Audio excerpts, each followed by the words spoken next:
Nama saya Mario. Saya itu di ITB masuk tahun 2001, lulus tahun 2006. Terus kemudian saya di jurusan Teknik Lingkungan, fakultasnya Fakultas Teknik Sipil dan Lingkungan. Kuliah di ITB itu memang menantang banget ya untuk menggapai IP terbaik gitu kan. Kita di sana itu dihadapin sama beberapa kondisi di mana kalau misalnya belajarnya sih malas-malasan, nyantai-nyantai aja gitu kan, menikmati hidup gitulah istilahnya. Ya IP-nya sih ya sedapatnya juga ya, jelek juga gitu. Tapi kalau kita mau yang lebih baik, terus kita persiapin dengan strategi yang cukup matang gitu ya. Ya misalnya minta bantuan teman, belajar bareng gitu kan. Terus ya setidaknya kita disiplin kuliah lah gitu, ngerjain tugasnya gitu. Ya IP yang lumayan dapat lah gitu kan. Mungkin pas SMP atau SMA pun kita udah harus kuasai materi-materinya, fisika, kimia, biologi ya itu dasarnya. Itu dikuatin banget, pahami banget sampai kita ngerasa cukup siap untuk yang dapat yang materi advance pas kuliah nanti. Tantangan selanjutnya itu yang berkaitan sama biaya hidup ya. Jadi hidup di kota Bandung.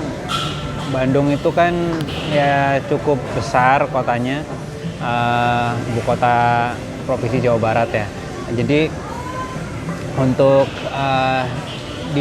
sebagai mahasiswa di kota Bandung sebenarnya biaya hidup bisa dibilang cukup tinggi, meskipun nggak bisa dipukul rata ya. Kita juga bisa milih strata yang kita bisa capai gitu kan ya. Jadi kalau mau yang ngirit sebenarnya bisa juga gitu. Kayak misalnya terkait sama kos-kosan gitu. Kos-kosan ada macam-macam, ada yang sederhana, ada yang udah lengkap fasilitasnya, mungkin ada yang pakai wifi mungkin di kamarnya, terus mungkin ada TV, terus kemudian ada parkiran mobil mungkin gitu kan. Ada juga itu di Bandung. Tapi kalau kita mau yang sederhana aja, bahkan di kampus TB juga ada asramanya ya kalau mau yang sederhana gitu ya.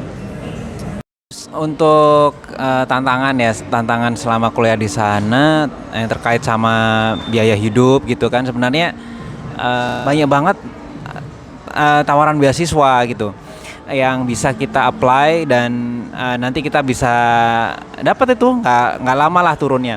Tapi ada juga sih memang untuk yang ngerasa nggak mampu banget, itu ada juga beasiswa khusus untuk mahasiswa nggak mampu, itu ada khusus gitu. Jadi salah satu keuntungan juga untuk kuliah di ITB itu, terutama kalau udah mau lulus ya, itu banyak banget tawaran dari lembaga penyedia beasiswa ya, baik dari dalam negeri maupun luar negeri untuk kuliah S2 gitu. Jadi oke, kawan-kawan, udah cukup ya tadi ya penjelasan tentang gimana suka duka dan tantangan kuliah di ITB. Kira-kira kalau dari penjelasan tadi tertarik nggak masuk ITB? Tertarik ya?